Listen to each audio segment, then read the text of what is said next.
Bien, nos preparamos para la información deportiva a partir de ahora 30 minutos. Principales titulares deportivos. Guatemala prepara el Festival Paradeportivo Centroamericano 2025, que por cierto va a reunir a paratletas de 5 países. Marroquíes Akrah Hakimi y Shilan Shebak elegidos como mejores jugadores africanos del 2025. Y la Federación Cubana de Béisbol avanza en el proceso para declarar el Estadio Latinoamericano como monumento nacional. Todo esto y mucho más a continuación.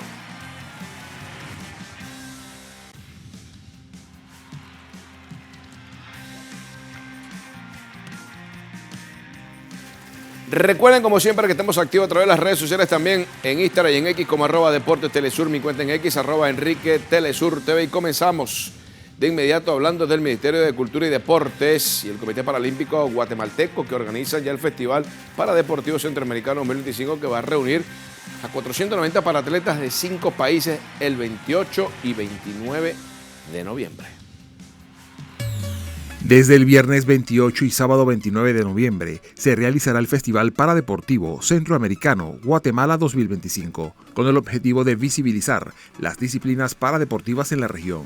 Cerca de 490 atletas de Costa Rica, El Salvador, Nicaragua, Panamá y Guatemala mostrarán su talento, orgullo y coraje en cada una de las pruebas. El festival cuenta con el apoyo del Comité Paralímpico Guatemalteco y de las Federaciones Nacionales de Natación, Tenis de Mesa, Tenis de Campo, Atletismo y las asociaciones de fútbol de talla baja y de amputados. Las competencias se desarrollarán en distintos escenarios deportivos de la capital de la República y la ceremonia de inauguración es el jueves 27 de noviembre de 2025. Y en Cuba se celebró este miércoles el Día de la Cultura Física y el Deporte, así que detalles a continuación. Cada 19 de noviembre desde el año 1961 se celebra el Día de la Cultura Física y el Deporte en Cuba, fecha designada por el líder de la revolución, el inmortal Fidel Castro, quien en ese año declaró que la nación sería el primer pueblo de América Latina en cuanto a la preparación del pueblo en la educación física y las actividades deportivas, por lo que insistió en que el deporte debía ser un derecho y no un privilegio, algo que rindió frutos en años posteriores, y es que Cuba dominó durante décadas los Juegos Centroamericanos y del Caribe. Protagonizó unos Panamericanos inolvidables en La Habana 1991 y desde ahí ascendió entre las grandes potencias olímpicas. Durante este 19 de noviembre de 2025 se pudo apreciar cómo el país antillano despertó con niños corriendo en las escuelas, adultos mayores estirando los brazos en los parques y jóvenes afinando músculos y sueños en los gimnasios de barrio. En un día en el que también hubo bailoterapias, exhibición de motocicletas de competencias, natación, ciclismo, esgrima, entre otros deportes, honrando un sueño que nació en el año 1961 y que dejó de ser promesa para convertirse en realidad. Bien, y precisamente el deporte cubano se encuentra ahora de luto y de tristeza por el fallecimiento del exatleta Juan Francisco Centelles, considerado una gloria deportiva nacional. El atleta de salto de altura inició su carrera desde muy joven y con tan solo 19 años ya estaba representando a Cuba en Juegos Olímpicos, sobre todo lo de Moscú, y además fue subcampeón mundial universitario, campeón panamericano y doble monarca centrocaribeño. Asimismo participó en el primer campeonato mundial de atletismo en Helsinki. Un récord además nacional que fue su salto en aquel momento de 2.23 metros. Luego de su retiro como atleta, inició su carrera como entrenador formando a las nuevas generaciones.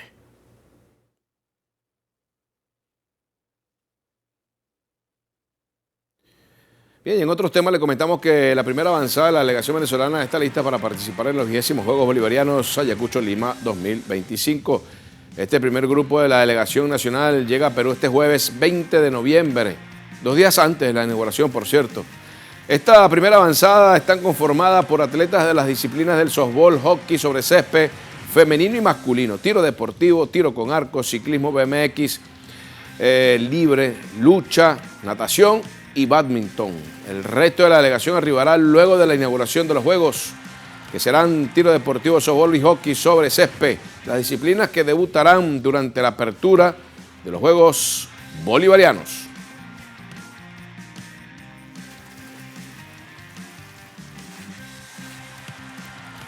Bien, en otros temas le comentamos que la Asamblea General de la ONU aprobó este miércoles la resolución sobre la tregua olímpica para los Juegos Olímpicos Invernales Milán Cortina 2026. El texto para la cita deportiva prevista a realizarse del 6 al 15 de marzo fue presentada formalmente en Italia, en colaboración con el Comité Olímpico Internacional, el Comité Paralímpico Internacional y el Comité Organizador de Milán Cortina 2026. De acuerdo con Giovanni Malago, presidente del comité organizador, esta tregua es una oportunidad única para crear un ambiente de paz y además sostuvo que en tiempos de creciente discordia y conflicto, el deporte y los Juegos Olímpicos pueden representar un faro de esperanza y una alternativa a la rivalidad y la división. Es importante destacar que, a pesar que la tregua olímpica busca garantizar el cese de hostilidades y permitir el paso seguro de deportistas, delegaciones y espectadores durante los Juegos Olímpicos y Paralímpicos, solo se le permite a deportistas de Rusia y Bielorrusia competir como atletas neutrales individuales, así como sucedió en los pasados Juegos Olímpicos de París 2024. Bien, y le contamos que la Vuelta Ciclista de España 2026 no pasará por Canarias, después de que el Cabildo de Gran Canaria renunciara a acoger y albergar y a recibir esta carrera por la participación del equipo israelí rebautizado, recuerden ustedes, como Cycling Academy. Así que el presidente del Cabildo, Antonio Morales, confirmó este miércoles que la isla no va a recibir la vuelta pese a las gestiones previas para incluir 2 etapas en Gran Canaria y 2 en Tenerife. Morales explicó que la decisión responde a la negativa de financiar con recursos públicos un evento que involucra a un equipo vinculado a un estado genocida responsable de la muerte del pueblo palestino por años. A su vez, el consejero de Deportes, Aridani Romero, calificó el cambio de nombre del club como un cambio de imagen. De esta manera, la organización deberá definir otro cierre para la edición de 2026.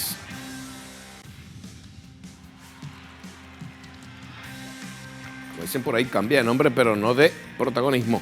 Ya iniciaron las acciones en la final 8 de la Copa Davis, donde Italia avanzó a las semifinales. El conjunto italiano estaba preocupado por no contar con, por ejemplo, Gianni Sinner y Lorenzo Musetti, que eran sus piezas más fuertes. Sin embargo, bueno, en esta ronda de cuartos de final, los tenistas Matteo Berrettini y Flavio Cobolli lograron imponerse. Berrettini, por ejemplo, se midió ante Juric Rodionov y los venció en 12 corridos. Aunque el primer set le resultó relativamente cómodo, el segundo fue más parejito, sellando así la victoria con parciales y marcadores de 6-3 y 7-6. Por su parte, Cobolli tuvo un duelo más accesible frente a Filip Misolic, dominando el encuentro de principio a fin y cerrando el partido con parciales 6-1 y 6-3. Con esta victoria, el conjunto italiano avanza a las semifinales del torneo, donde se enfrentará a Bélgica por uno de los 2 pases a la final. Momento de establecer breve pausa. No se muevan, hay más a la vuelta.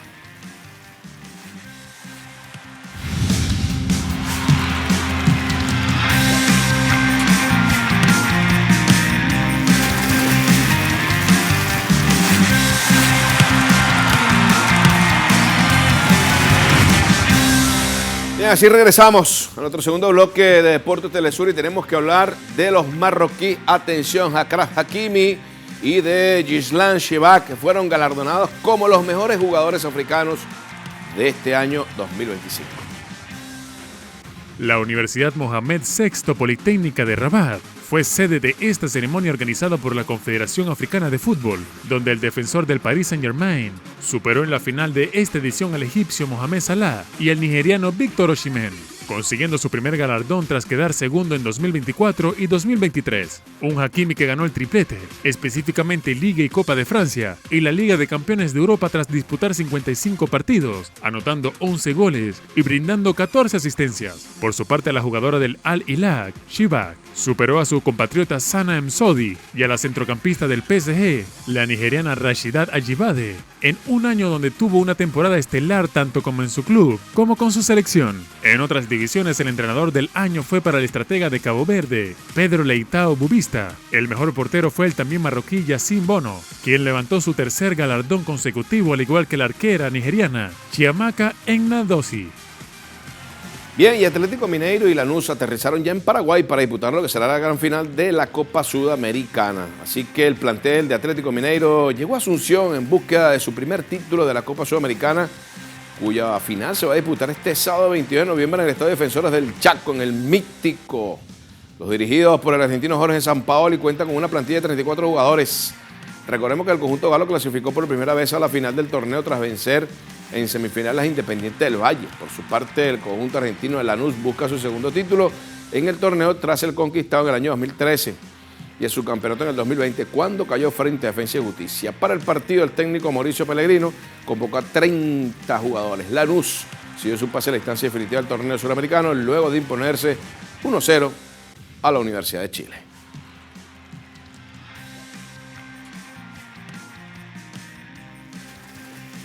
Y el presidente de la Conmebol, Alejandro Domínguez, aseguró que jugar con 64 selecciones en el Mundial 2030, según él y según sus propios criterios y percepción, va a impulsar el fútbol. Esto ha traído tela que cortar, les digo.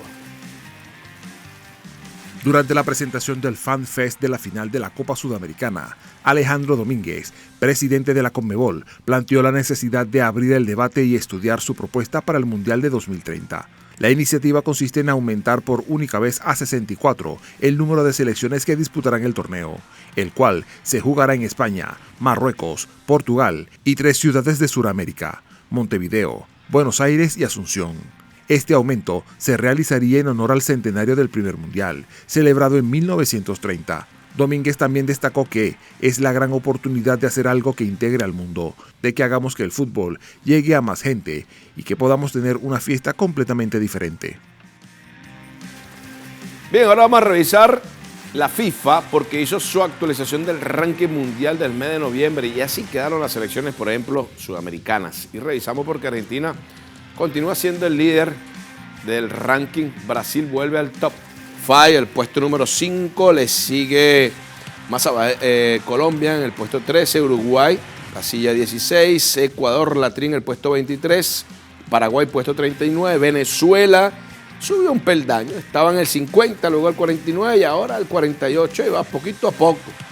Ahí aparece Perú, la selección inca en el 52, Chile en el 53 y Bolivia 76.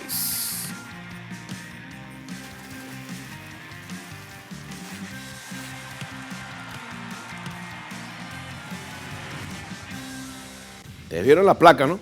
Bolivia está de las selecciones Conmebol en el puesto 76, es decir, está de último y va a jugar repechaje.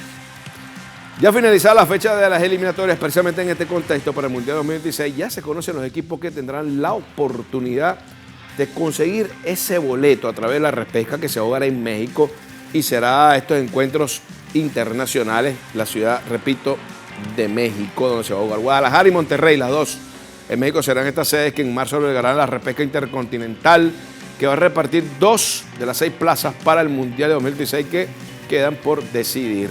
Desde el 23 al 31 de marzo, Irak, República Democrática del Congo, Jamaica, Surinam, Bolivia y Nueva Caledonia se enfrentarán por 2 cupos. Los otros 4 boletos se van a disputar por la misma fecha, pero en la repesca europea. Ahí está Haití, miren, celebrándose Haití, ¿no? Sí.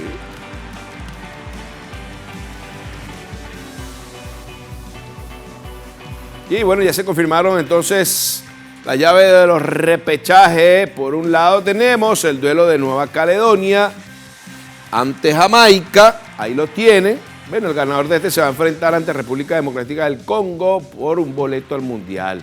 Por su parte, en la otra llave, Bolivia jugará ante Surinam y el ganador enfrentará a Irak por el segundo pasaje rumbo a México, Estados Unidos y Canadá. Los dos que ganen las finales, esto hay que enfatizarlo, va al Mundial. Los dos que ganen esas finales. Así vamos a una breve pausa. No se muevan. Hay más a la vuelta. Ya venimos.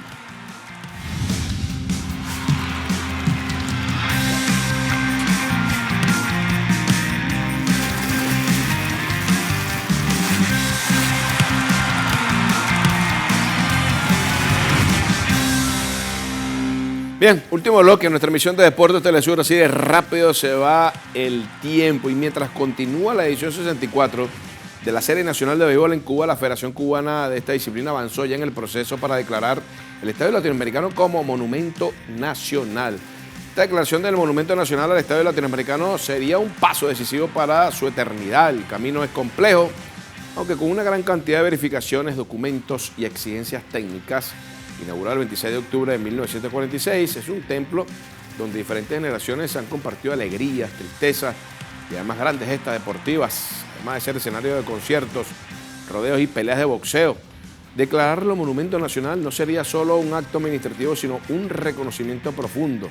En Cuba este título se concede a obras, construcciones o sitios de excepcional significación cultural, histórica, arquitectónica o social, protegidos, por supuesto, legalmente por el Estado.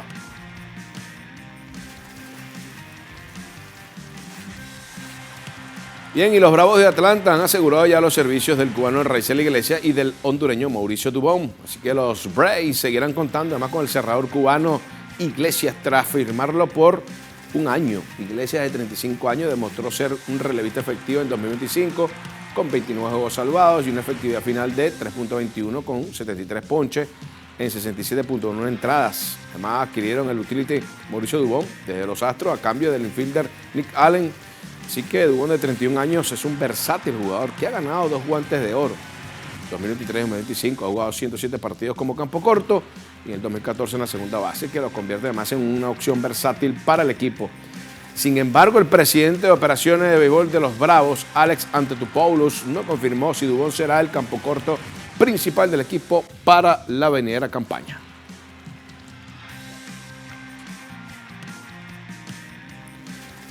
Y ahora pasamos al Mundial del Vóley Playa, donde Brasil sigue teniendo buenas actuaciones tanto en la femenina como en la masculina. Así que la dupla brasileña conformada por Tamela Victoria lograron imponerse en un cerrado partido ante las ucranianas de Diana Lazarenko y Duria Rametyuk con 12-1 con parciales de 21-18, 11-21 y 15-8, avanzando hacia los cuartos de final del torneo, donde se medirán este viernes ante la dupla italiana conformada por Valentina Gottardi y Reca Orsi. Por su parte, de la rama masculina, los brasileños ya lo tienen Evandro y Artulanchi, también avanzaron a cuartos de final, luego de derrotar 2 sets a los suizos Marco Sacratier y Leo Didier. En cuartos se medirán ante los suecos David Hammond y Jonathan Elvich.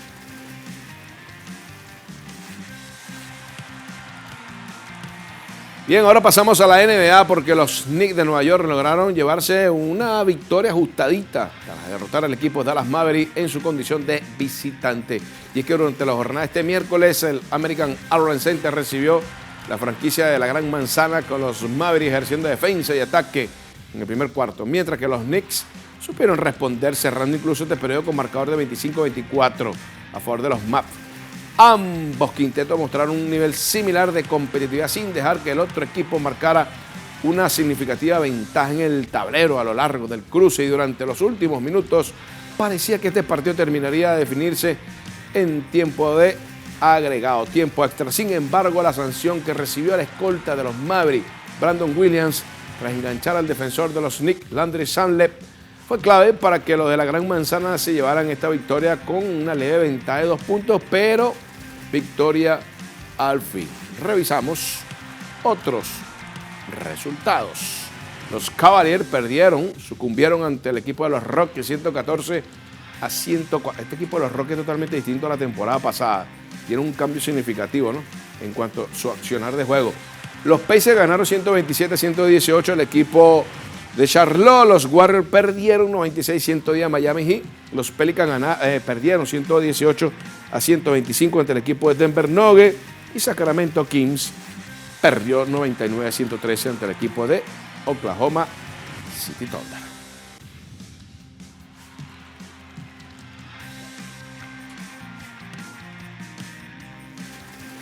Deportes a motor, y le contamos que Max Verstappen, se le cuestionó cuáles cambios implementaría, por ejemplo, en un futuro dentro de la Fórmula 1 para conseguir quizás mayor competitividad en la categoría. Y es que previo al Gran Premio de Las Vegas, los medios le preguntaron al neerlandés qué cambios deberían llevarse a cabo en las siguientes ediciones, destacando, por ejemplo, eliminar el formato de carreras sprint, además de reducir la cantidad de grandes premios que hay en el calendario, haciendo énfasis que los circuitos urbanos no deben abarcar una parte importante del calendario, ya que no suelen presentar las condiciones necesarias para una buena carrera, quienes han desplazado trazados emblemáticos. Por su lado, el tetracampeón mencionó que lo ideal sería reducir el tiempo en pista durante los fines de semana, realizando una sola práctica libre y directamente la clasificación corriendo en su normalidad el domingo.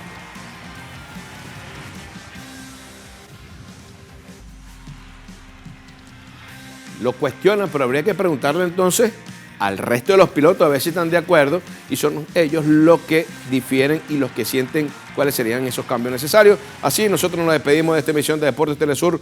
Como siempre, gracias por la compañía, gracias por la preferencia. Sacábamos cuenta, 41 días para que se vaya este año. ¿Qué les parece? Qué bárbaro. Nos vemos pronto.